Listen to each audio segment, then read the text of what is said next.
महाराज नमस्कार. नमस्कार. आज या ठिकाणी आपण बालयोगी दत्तगिरी महाराज या ठिकाणी अनेक वर्षापासून आपण या ठिकाणी कावड यात्रा काढता. तर आपण ही कावड यात्राच्या माध्यमाला आणि आपल्या भक्तांना काय संदेश देऊ शकता?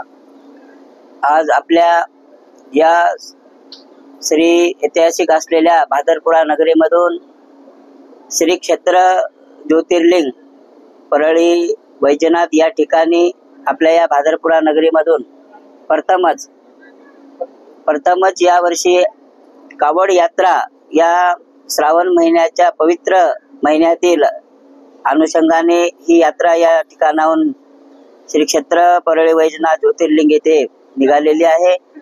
आमचे सदभक्त मठपती महाराज, दिगंबर महाराज मठपती, पिंटू महाराज, नागनाथ महाराज मठपती यांच्या सहकार्याने आणि यांच्या आयोजनाने हा कावड यात्रेला प्रथमच या वर्षी सुरुवात झालेली आहे. आणि त्यांच्या सोबत जवळपास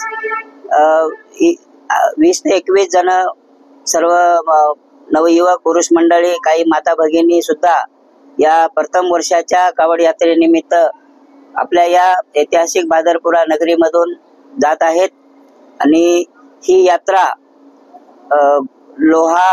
कंधार लोहा,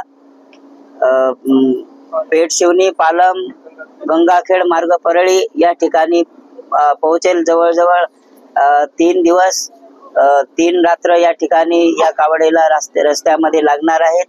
आणि 4थ्या दिवशी ही यात्रा, कावड यात्रा श्री क्षेत्र ज्योतिर्लिंग असलेल्या तीर्थक्षेत्र परळी वैजनाथ या ठिकाणी पोहोचेल आणि त्या ठिकाणी या कावड यात्रेची सांगता होईल, अशी या ठिकाणी या कार्यक्रमाचं नियोजन चालू आहे.